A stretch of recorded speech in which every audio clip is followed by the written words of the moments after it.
Phaco in hard brown cataract. They are really challenging even for the most deftest and diligent surgeon or the experienced surgeon. I share my experience of managing such cataracts. I am Dr. Purendra Bhasin from Ratan Jyoti Netralaya, Gwalior, India. These cases, the fibers are leathery and unyielding kind.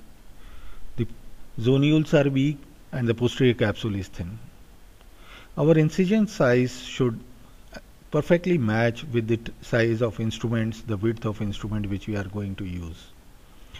All these cases we should stain the capsule with trypan blue, fill the chamber with viscoelastic and a heavy molecular weight viscoelastic, or I prefer the dispersive followed by cohesive viscoelastic, which is a soft shell technique. In this particular technique we have used a dispersive viscoelastic now to fill the chamber. Capsular axis should be of adequate size. A small capsular axis can produce a capsular block, or a large capsular axis will pop out the nucleus in the anterior chamber and which can damage the endothelium and the surrounding structures and people can come down. A complete round circular axis of 5.5 millimeter, 5 millimeter is suggested. Hydrodissection should be done carefully, cautiously, with minimum amount of fluid pushed every time to avoid capsular block and perforation of the posterior capsule during hydrodissection itself. And we should check, or we should ensure for the free mobility of the nucleus. One should fill the chamber with dispersive viscoelastic which coats the endothelium and doesn't get easily washed out. And I am adopting a stop and chop technique here. Initial trench is made at low vacuum and 30 to 40% longitudinal power setting, and this is a Alcon infinity machine with a torsional Phaco, and I am using 100% longitudinal Phaco power and IP mode. After making a trench at high vacuum, the nucleus is held.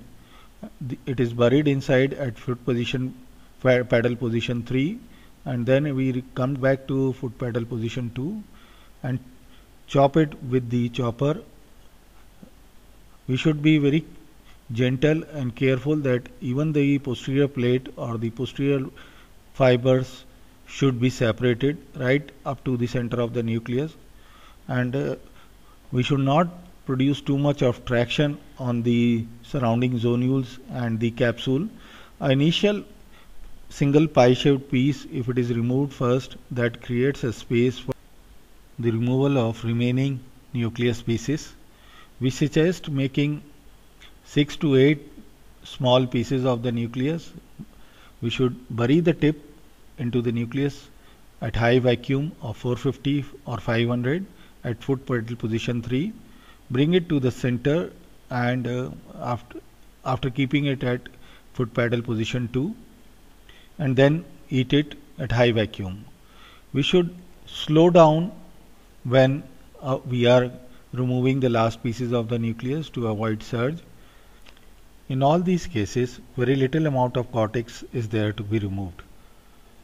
Sometimes a very thin, fine sheet of cortex is adhered to the thin, fragile, wrinkled capsule, which should be removed very carefully and gently. This is the end of the case. Clear, IOL is well centered, and there is no complication. So with care one can successfully perform these cases. Sometimes we come across with surgical surprises in all these hard cataracts because the pieces are flying here and there and they can sometimes dislodge under the iris or in the capsular bag. In this particular case, after carefully removing the cortex and nucleus, everything, after implanting the lens, this surprise has come, a gift has come with a piece of nucleus. So What we do is we fill the chamber with viscoelastic. Sometimes it can be exchanged with viscoelastic itself by depressing the posterior lip of the wound, but because this is a slightly larger piece, so we have removed it with the Phaco tip. So friends, Phaco is possible, and for successful outcome we should be careful in using the type of machine. Our microscope should be good, and high-end Phaco machine which has got a torsional Phaco features or a cold Phaco, one should be endothelial friendly, and one should be prepared to have sufficient stock of OVDs. We can successfully do these cases by Phaco.